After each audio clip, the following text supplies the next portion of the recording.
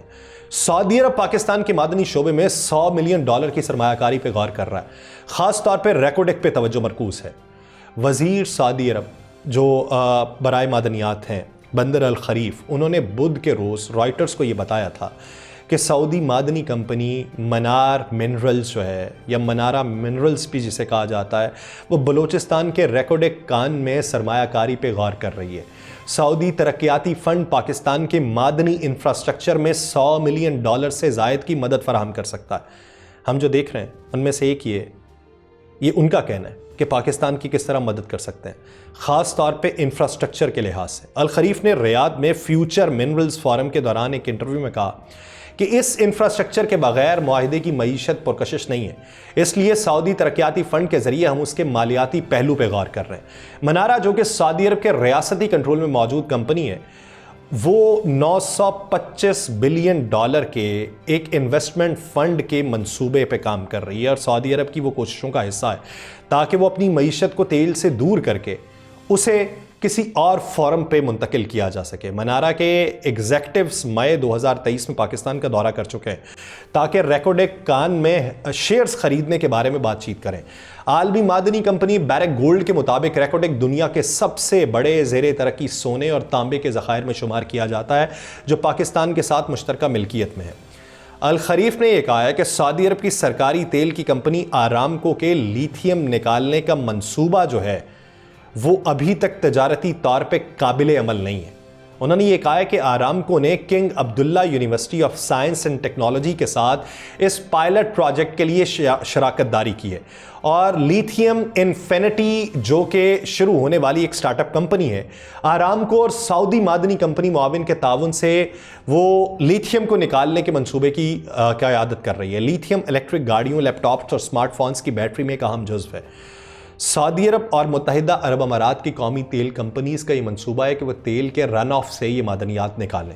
آرامکو اور اس کی معاون کمپنیز نے غیر پابند معاہدے پہ دستخط کیے ہیں تاکہ سعودی عرب میں معدنیات کی تلاش اور کانکنی کے مشترکہ منصوبے کی تخلیق پہ غور کیا جا سکے۔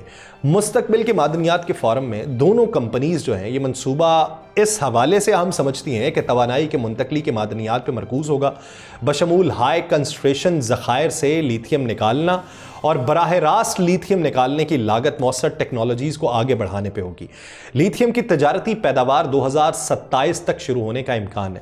اب یہ وہ موقع ہے، یہ وہ دھات ہے، یہ وہ ذخائر ہیں، یہ وہ خزانہ ہے جس کی بنیاد کے اوپر جب تیل کے ذخائر ختم ہو چکے ہوں گے، گیس سے لوگ کنارہ کشی اختیار کر چکے ہوں گے، دنیا فاسل فیول سے بھاگ رہی ہوگی، اور جب ایک بہتر دنیا بنانے کے لیے دنیا بھر کے اندر ماحولیاتی تبدیلیوں کو مد نظر رکھتے ہوئے لیتھیم بیٹریز کے اوپر توجہ مرکوز کرنے پہ بات ہو رہی ہوگی، تو اس وقت اور بڑی جنگیں ہوں گی، اس وقت پھر دوسرے کے حصے پہ قابض ہونے کی باتیں ہوں گی، اور یہ ہوگی دنیا کی نئی جنگ کا آغاز یا دنیا کی نئی پیش رفت کی بنیاد۔ دیکھیے کہ اس میں کون سے ممالک آگے بڑھتے ہیں اور کون سے ممالک وقت سے پہلے اس پہ اقدامات کر لیتے ہیں۔ مجھے دیجیے اجازت، اللہ نگہبان۔